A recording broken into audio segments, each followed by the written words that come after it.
전에 마지막 주제로 넘어가겠습니다.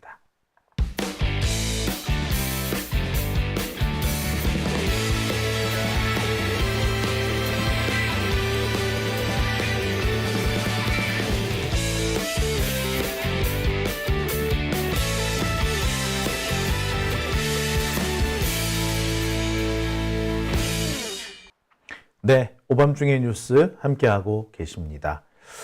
자, 세 번째 주제는요, 대법원과 검찰의 관계입니다. 제가 참 많이 얘기를 했던 것 같아요. 우리나라 검사들 참 못됐다고. 그래서 증거를 갖다 놓으려고 하지 않고 입씨름을 해서 증거는 없고 어디서 진술과 증언을 가져와 가지고 입씨름을 벌이려고 한다. 그래서 애매모호한 상황에서 입씨름을 통해 가지고 어떻게 보면 말이 입씨름이 사실은 억지 쓰는 거거든요. 그런 것들을 통해 가지고 생사람을 잡으려고 한다. 검사들 참 못됐다. 검사들도요, 어떤 경우에는 저 피고인이 유죄인지에 대해서 확신이 없는 경우도 많아요. 근데 검사가 중요한 건 뭐? 저놈이 유죄인지 무죄인지가 아니라 저놈을 내가 잡아 넣을 건, 내가 저놈을 잡아 넣기로 했다는 게 중요한 거예요. 유무죄가 중요한 게 아니야. 유죄여서 유죄가 나온 게 아니라 유죄 판결이 나서 유죄가 나온 거, 유죄로 간주가 되는 겁니다. 이게 지금 우리나라 상황이에요. 그러니까 이런 사법 구조에서 제일 심각한 것은 검사도 물론 나쁘지만 이런 상황을 방기하고 있는 판사가 더 나쁜 거죠. 그렇죠? 자, 그런데 오래간만에 대법원이 밥값을 했습니다. 검사가 내민 증거 못 믿겠다. 이거는 이런 식의 증거는 증거 능력이 없다라고 판결을 내려요. 이번에 나왔습니다. 검사의 증거 능력, 증거 못 믿겠다. 도대체 뭔데? 예. 자, 오늘 제가 준비한 세 번째 주제는 마침내 폭발한 대법원. 검사 네가 낸 증거 못 믿겠어. 있다고 증거는 증거 능력이 없어? 라고 했다는 겁니다. 자, 여러분 이거 기억하십니까? 지난 3월 20일 벌써 한 달 정도 됐네요. 선거 직전에 터졌던 이 뉴스 기억하십니까? 검찰이 민간인 불법 사찰을 하고 있더라. 압수수색을 해서 확보한 휴대전화에서 온갖 거를 싹 다 뽑아낸 다음에 원래대로 하자면 수사에 필요한 것만, 사건과 관련된 것만 뽑아내고 나머지는 지우고 버려야 되는데 그걸 안 지우고 안 버리고 갖고 있다가 지들 다른 사건 할 때 쓸 때 쓰더라. 별건 수사를 할 때 쓰더라. 이게 바로 지난 3월 21일에 드러난 사건입니다. 검찰이 휴대전화를 압수수색해가지고 통째로 보관하고 있다. 원래대로 하자면 이 중에서 딱 사건에 필요한 부분만 쏙 빼서 놓고 나머지는 다 폐기해야 되는데 폐기 안 하고 가만 놔둔다는 거지. 그래가지고 나중에 이거 다시 한번 열어봐. 다시 한번 열어봐가지고 이런 것도 있었네? 이런 겁니다. 자, 마치 이런 거예요. 도둑놈으로 잡힌 사람이 있어. 자, 네 핸드폰 갖고 와봐. 뒤져보니까 봐, 네 도둑질 했네 여기에. 응? 도둑질 했다는 증거가 여기 핸드폰에 나와 있네. 자, 이거 압수수색 해가지고 이 부분은 증거로 남기겠어. 자, 그런데 필요한 증거만 쏙 빼가지고 남기는 게 아니라 휴대폰 전체를 싹 다 남기는 거야. 복사해가지고. 그래 놓고 이 도둑을 감옥에 집어넣은 다음에 다시 이 도둑의 핸드폰을 꺼내보는 거예요. 이 새끼 봐라. 그 전에 강간도 했었네. 야, 너 이리 와봐. 너 전에 강간도 했지? 이렇게 해가지고 너 또다시 이 사람을 기소를 합니다. 자, 이런 거 보고 뭐라 그럽니까? 별건이라 그러지. 근데 이게 불법입니다. 만약에 이 사람이 강간범이라는 걸 확인하려면, 제대로 하려면 어떻게 하냐면 다시 핸드폰을 압수해 와가지고 해야 됩니다. 다시 핸드폰을 압수하지 않으면은 이 안에 있는 걸 다시 꺼내볼 수가 없어요. 네. 그게 아니면은 애시당초 처음부터 파일을 뽑을 때 우연찮게 같이 발견됐으면은 다시 그거를 수사의 대상으로 삼을 수는 있습니다. 하지만 하나의 사건으로 이미 기소를 해놓고 다시 그 다음에 시간이 지난 뒤에 다시 꺼내가지고 얘가 이런 것도 있었네 라고 하게 되면 이건 불법이에요. 네.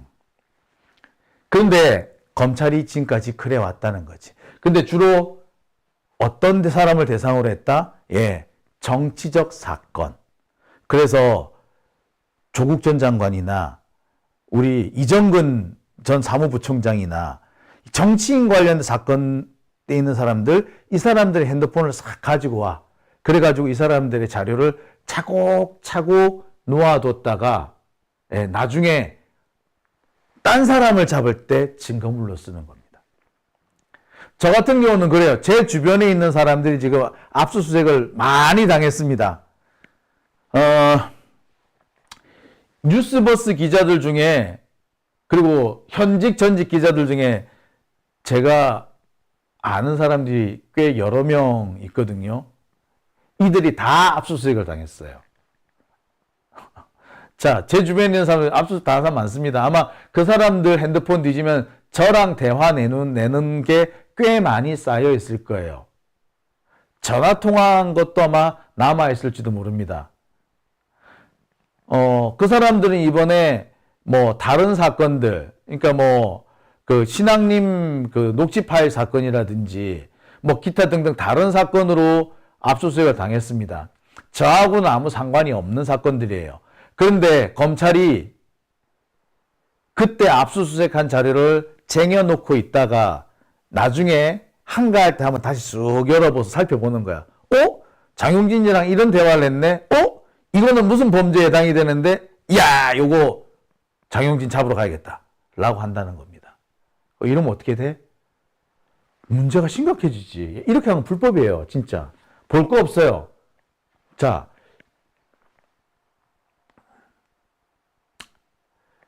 그러니까 부차별 압수수색과 압수수색한 자료를 은닉하고 있고 이 은닉한 자료를 가지고 별건수에 활용하고 있다. 이게 지난 선거 직전 3월 20일경에 폭로된 내용입니다. 이때 검찰이 압수한 자료를 숨겨놓고 있는 곳을 뭐라고 그런다? D넷이라고 부르더라. 우리가 말하는 검찰청 캐비넷이 바로 이건 거죠. 이게 바로 검찰청 캐비넷입니다. 자, 간단하게 설명을 드릴게요. 자, 제가 이 내용을 설명을 드리려면은 좀 도표를 좀 그려야 될 것 같아서 보여드립니다. 휴대폰이나 컴퓨터 하드디스크를 압수하는 과정을 좀 알려드리겠습니다. 압수수색을 하잖아요. 그러면 휴대폰과 하드디스크를 이미징을 뜹니다. 한마디로 복사를 한다는 뜻이에요. 복사를 하면은 그걸 가지고 자료를 추출합니다. 자료를 주는 이 자료에는 수사 자료가 있을 수 있고 수사와는 관련이 없는 자료가 있겠죠. 그럼 관련이 없는 자료는 폐기를 합니다. 그런데 검찰이 이걸 폐기하지 않고 은닉 저장해 뒀다가 다른 사건, 별건 수사를 하는데 쓰고 있더라. 이거죠. 이거는 다시 한번 말씀드립니다만 불법입니다. 이거는 증거 능력이 없어요. 압수수색 영장은 해당 사건, 필요한 수사 자료에 대해서만 압수수색 영장이 나오는 것이고 그 밖에 나머지 부분에 대해서는 압수수색 영장이 나오지 않았습니다. 지금 휴대폰, 하드디스크 압수수색 영장을 보면은 반드시 사건과 사건에 꼭 필요한 내용만 추출해서 압수하라고 기록을 해놓습니다. 휴대폰과 하드디스크 압수수색 영장에 꼭 그게 들어가요. 전부를 다 가져와도 좋다가 아니라 필요한 부분만 가져와라. 나머지는 폐기하라고 영장에 이렇게 기재가 돼 있어요. 그런데 검찰이 이거를 무시하는 거지. 법원을 무시한 겁니다. 이렇게 해서 확보된 자료는 증거 능력이 없는 게 맞습니다. 독수독과라고 하거든요. 절차를 지키지 않았기 때문에 이렇게 해서 확보된 증거는 증거 능력이 없습니다. 근데 지금까지 검찰은 이런 불법적인 행위를 계속 해왔죠. 그런데 이번에 판결이 하나 납니다. 뭐라고요? 예. 이번에 나온 판결이 바로 이겁니다. 예. 휴대폰 압수수색, 휴대폰 정보 별건 수사에 쓴 검찰 대법 위법하다라고 판결했다. 아, 이게 지금 SNS 이게 자, 다시 한번 보여드릴게요. 이게 지금 애니메이션을 제가 만들지 않았나 보네요. 자, 하나씩 한번 해보겠습니다. 네, 다시 한번 할게요.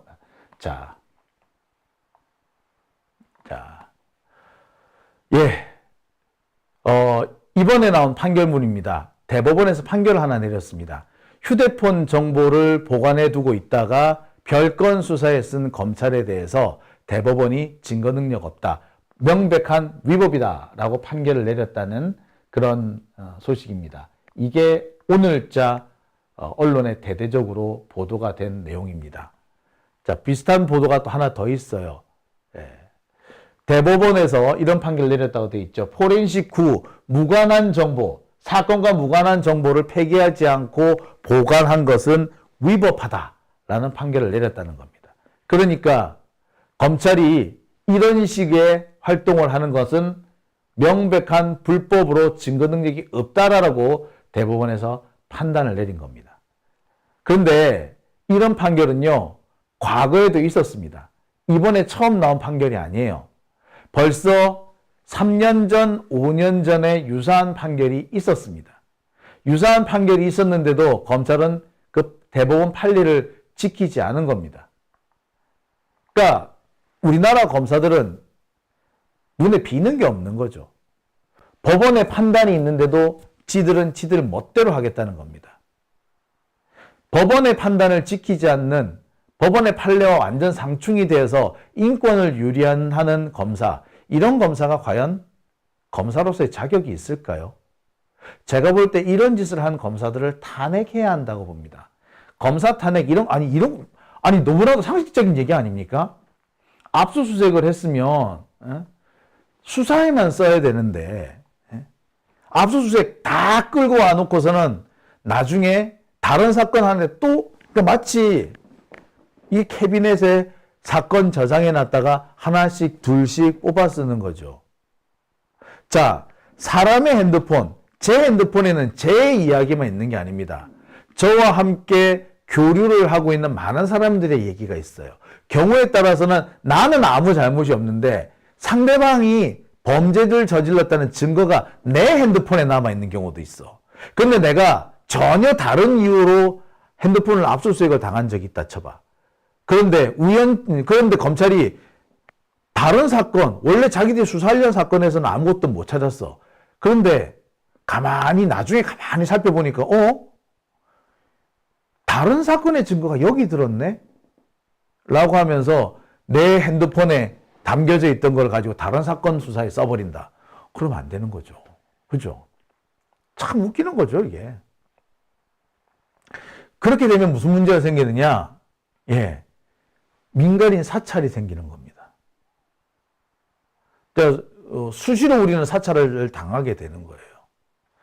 예를 들어서 이런 겁니다. 누가 나를 감시를 하고 싶어. 그러면 나를 감시를 하고 싶으면은 내 거 핸드폰을 가져가면 되는데 내 핸드폰을 직접 가져가면 난리 날 거 아니야. 내가 가만히 있겠어? 치고받고 싸고 난리가 나지. 그러니까 어떻게 합니까? 내 주변 사람들의 핸드폰을 엉뚱한 이유로 압수수색을 해요. 괜히 야, 너 보이스피싱에 네 핸드폰이 연루가 된 것 같은데 내놔봐. 압수수색 해가지고 전체를 다 이미징을 떠버리는 거야. 그래서 보이스피싱과 관련된 자료만 뽑아내는 게 아니라 내 관련 자료를 따로 뽑아내는 거지. 이건 뭐다? 위법이에요. 압수수색 영장에 정해진 혐의만 뽑아내야 되는 겁니다. 근데 지금 이런 식으로 검찰은 하고 있는 거지 벌써. 이건 민간인 사찰이에요. 그리고 이렇게 하지 말라고 과거에도 판결이 나와 있습니다. 자, 근데 이번에 또 다시 한번 판결이 나온 거죠. 자, 이게 왜 문제가 되느냐면 이게 엄청난 파급 효과가 있기 때문입니다. 아마 지금 검찰 뭐 모르긴 몰라도 비상 걸렸을 거예요, 아마. 제가 볼 때 검찰이 지금 난리도 아니었을 겁니다. 왜? 이게 어마무시한 파급 효과가 있어요. 비상 걸릴 수밖에 없습니다. 제가 볼 때 검찰 지금 내부적으로 지금 아마 대책 회의하고 있을지도 몰라요. 왜?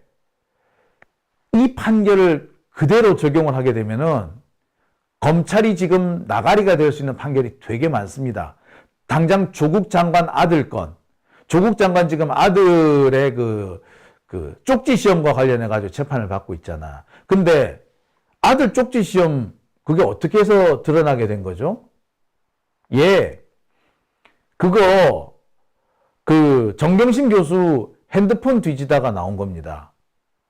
엉뚱하게 정경심 교수 핸드폰을 뒤지다가 엉뚱하게 아들 얘기까지 나온 거예요. 또 있습니다. 지금 조민 씨든 그다음에 조국 장관 아들이든 조원이죠. 이들이 뭐 특히 조원 씨 같은 경우에 최강욱 의원이 의원직 박탈당하게 된 게 바로 조국 장관 아들에 대해서 봉사활동 요거 써줬다고 해가지고 그렇게 됐잖아요. 근데 그거 어떻게 알았을까? 예, 그거 정경심 교수 핸드폰 뒤져서 나온 거야. 원래 정경심 교수 핸드폰은 다른 이유, 조민 씨 딸과 관련된 걸 하려고 압수수색을 한 거였어요. 근데 거기서 엉뚱한 게 나왔잖아. 이거 증거 능력이 있을까요? 없죠. 그때 검찰은요, 지금 정경심 교수 핸드폰을 싹 포렌식 해가지고 심지어 옛날 핸드폰까지 다 포렌식 해가지고 지금 고스란히 갖고 있어. 폐기 안 하고. 그래가지고 지들 필요한 거 하나씩 둘씩 뽑아가가지고 조국 하나 푹 찌르고 이번에 아들 찌르고 이번에 딸 찌르고 막 이러고 있는 거예요. 자, 근데 그렇게 하면 안 된다는 게 이번 대부분 판결이잖아. 그러면 조국 장관 아들과 관련된 이 사건 같은 경우 뭐다? 예, 잘못됐지. 증거 능력이 없어야 정상이죠. 또 있습니다. 여러분, 돈봉투 사건 기억하십니까? 우리 지금 송영길 대표 감옥에 가둬버린 그 돈봉투 사건. 이 시작이 어딥니까? 이정근 전 사무부총장의 핸드폰 녹음 파일에서 나온 거 아니에요? 이정근 사무부총장의 핸드폰 녹음 파일, 그게 왜 검찰에 넘어갔을까요? 예, 이정근의 개인 비리 사건을 수사하다가 이정근의 핸드폰이 넘어간 겁니다. 그런데 그거하고 송영길 대표 돈봉투 사건하고는 아무 관련이 없어요. 관련이 없는데 검찰 어떻게 했다? 예, 이정근 녹음 파일을 싹 뒤진 다음에 싹 다 모아서 갖고 있다가 하나씩 둘씩 뽑아 쓰고 있는 겁니다. 이것도 전혀 엉뚱한 사건으로 압수수색을 해가지고 지금까지 돈봉투 사건까지 써먹는 거죠. 말 그대로 별건 사건을 지금 써먹고 있는 거예요. 자, 그럼 이번 판결대로라면은 이거 어떻게 돼야 된다? 예, 증거 능력이 없어야 정상이에요. 여러분이 검사라면 지금쯤 골머리가 아플까요? 안 아플까요? 대책회의 할까? 안 할까? 해야지. 지금 검찰의 상황이 그런 상황입니다.